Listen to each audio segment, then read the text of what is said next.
ಜಾಣ ಮೇಕೆಗಳು ಒಂದು ಚಿಕ್ಕದಾದ ಕಥೆಯನ್ನ ಕೇಳೋಣ. ಒಂದು ಮೈದಾನದ ನಡುವೆ ದೊಡ್ಡ ಕಾಲುವೆ ಇತ್ತು. ಆ ಕಾಲುವೆಗೆ ಸಣ್ಣದಾದ ಒಂದು ಸೇತುವೆ ಇತ್ತು. ಈ ಸೇತುವೆ ಮೇಲೆ ಒಂದು ಸಾರಿ ಒಬ್ಬರು ಮಾತ್ರ ನಡೆದು ಹೋಗಲು ಅವಕಾಶವಿತ್ತು. ಈ ದಂಡೆಯಿಂದ ಈ ದಂಡೆಯವರೆಗೆ ಒಬ್ಬರು ಮಾತ್ರ ನಡೆದು ಹೋಗಲು ಅವಕಾಶವಿತ್ತು. ಆ ಕಾಲುವೆಯ ಎರಡೂ ದಡಗಳಲ್ಲಿ ಎರಡು ಮೇಕೆಗಳು ಮೇಯುತ್ತಿದ್ದವು. ಎರಡು ಮೇಕೆಗಳು ಮೇಯುತ್ತಿದ್ದವು. ಎರಡು ಮೇಕೆಗಳು ಮೇಯುತ್ತಿದ್ದವು. ಆಗ ಆ ಕಾಲುವೆ ದಾಟಿ ಹೋಗಲು ಸಿದ್ಧವಾದವು. ಚಿಕ್ಕ ಮೇಕೆ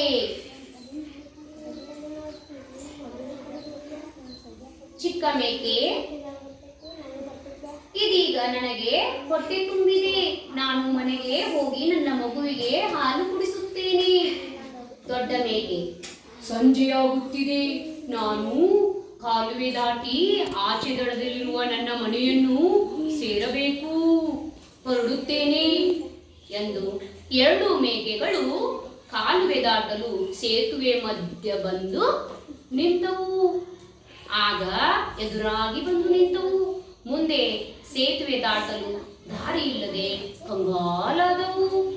ಆಗ ದೊಡ್ಡ ಮೇಕೆಯು ದರ್ಪದಿಂದ, ಎಲೆ ಎಲೆ ಚಿಕ್ಕ ಮೇಕೆ, ನಾನು ಬೇಗನೆ ಮನೆ ಸೇರಬೇಕಾಗಿದೆ, ಹಿಂದಕ್ಕೆ ನಡೆ ಎಂದಿತು.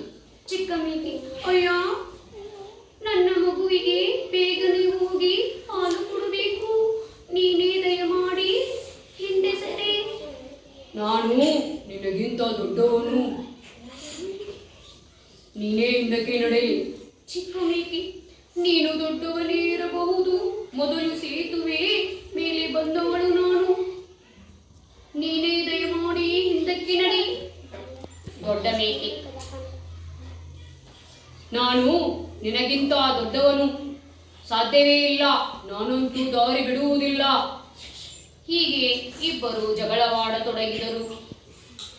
ಅದರಲ್ಲಿ ಚಿಕ್ಕ ಮೇಕೆ ಅಪಾಯದ ಸುಳಿವನ್ನು ಅರಿತು ಆಗ ದೊಡ್ಡ ಮೇಕೆಗೆ ಈ ರೀತಿ ಮಾಡಲು ಹೇಳಿತು.